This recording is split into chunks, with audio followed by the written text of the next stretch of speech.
ఇక ఆయన స్టైల్ అదే కదా ఆయనది కూడా. ఇక ఆయన అనుకున్నాడేమో వీడు నాతిరి వెళ్ళిండేమో ఆయన అనుకున్నాడేమో రాజశేఖర రెడ్డి సాబు ఇక అనుకున్నాడేమో. అయితే రాజశేఖర రెడ్డి సాబు ఈ మాట అయితే ఇట్లా అయిందంట, ఇక అయిందంట. మరి నేను అందుకే నా దగ్గర అప్పుడు ఇన్ఛార్జ్ సరే వాళ్ళు అడిగారు అనమాట. అడిగితే రాజశేఖర రెడ్డి సాబ్ ఏం చేశాడు, వ్యాస్ అని ఎస్పీ వ్యాస్ అంటే ఆయన చనిపోయిన వ్యాస్ కాదు, ఇంకొక వ్యాస్ ఉన్నాడు అతను.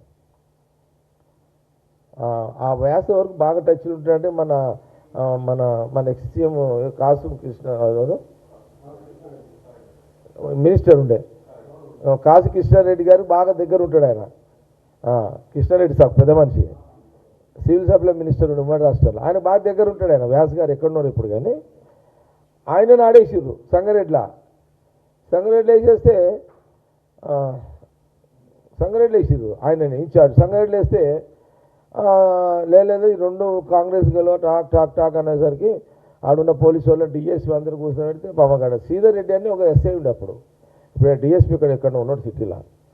ఆయన అంటే సార్ అనవసరంగా జగ్గారెడ్డిని ఎందుకు, జగ్గారెడ్డి ముట్టుకోకపోతే కొంత మనం ట్రై చేస్తే బయటపడవచ్చు, ఆ ముట్టుకుంటే దాన్ని అడ్డం పెట్టుకొని ఇంకా ఆయన ఎక్కువ చేస్తాడు సార్ ఆయన, ఎందుకు ఆయన నాకు తెలుసు కదా ఆయన అవకాశాన్ని సద్వినియోగం చేసి పడేస్తారు సార్ ముట్టుకోకుండా అని అన్నాడంట.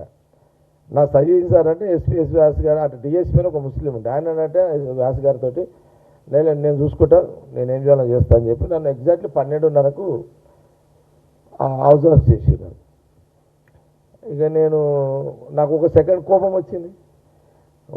కోపం రాని ఊరంతా లేపేసిన, లేపుడు ఇక మొత్తం ఇక రెచ్చగొడతాం కదా మా వాళ్ళని. ఇక నా కోపం రాగానే మొత్తం బూతులలో పడ్డారు, డా అని గుద్దు పాడేసి డా అని అయిపోయింది. వాళ్ళ రూలింగ్ రాజశేఖర్ సాబ్ గవర్నమెంట్లోనే ఇది అంతా జరిగింది. Talk talk talk talk talk talk రెండు మున్సిపాలిటీలు గెలిపించేసినట్టుగా.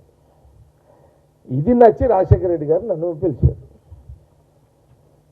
పిలిచి నన్ను ఏమన్నాడు, ఈ కుసుమ్ నాకు చెప్పు, ఈ మాట చెప్పు జగ్గారెడ్డికి అంటే రాజశేఖర్ రెడ్డి చెప్తే నేను పోయిందిగా టకటక రాజశేఖర్ సార్ మా కుసుమ్ ఏమో వెళ్ళిపోయినా. ఇక పోగానే నన్ను అన్నాడు, మొగనివా నువ్వు, నేను ఇంత పెద్ద ఫోర్స్ పెడితే కూడా నువ్వు గెలిపించినావు, నాకు నచ్చినావు జగ్గారెడ్డి, నాకు నచ్చినావు నువ్వు అన్నాడు. నువ్వు ఇష్టపూర్వకంగా రాగలిగితే నీ ఇష్టంతో నేను ఫోర్స్ చేయాలి, నువ్వంటే నాకు నచ్చినావు రాజకీయంగా, నీ అసంటో నాకు అవసరం, నువ్వు రాగలిగితే నీకు రెండు పనులు చేసి పెడతా అన్నాడు ఆయన.